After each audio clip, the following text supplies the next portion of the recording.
This is the new me. I'm going to be known as the girl with the great earlobes.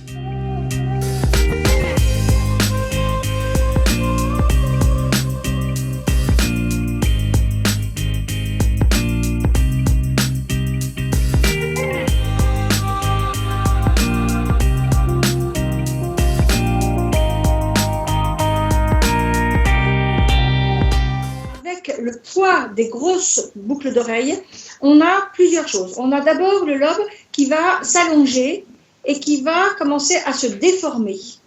Ensuite, on a une possibilité parfois qu'il se vide.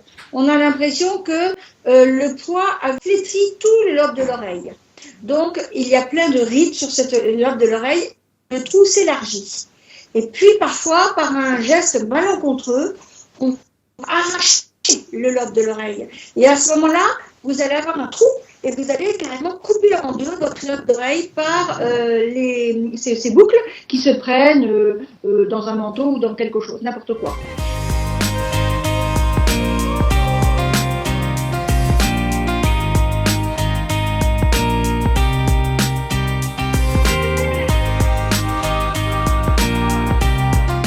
C'est une zone assez fragile et qu'il faut être assez précautionneux vis-à-vis d'une oreille parce que c'est pas fait pour porter des choses très très lourdes.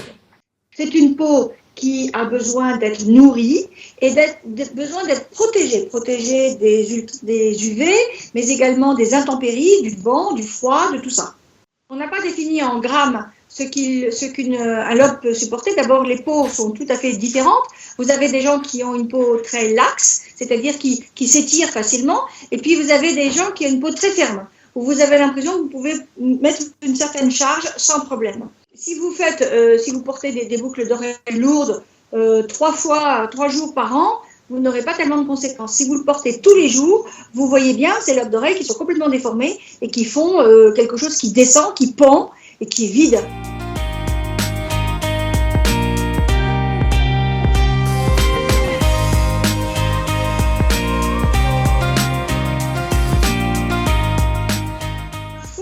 Il faut remplir la base de votre lobe d'oreille pour que votre boucle s'appuie sur quelque chose qui soit quand même assez tangible et pas un tissu vide. Et puis parfois, il faut recoudre le lobe d'oreille parce qu'il a été déchiré. Et sinon, parfois aussi, il faut recoudre une partie du trou parce qu'il s'est trop allongé et il faut le rétrécir. Donc en fait, il y a 3 actions possibles pour traiter les conséquences du port d'une boucle d'oreille trop lourde.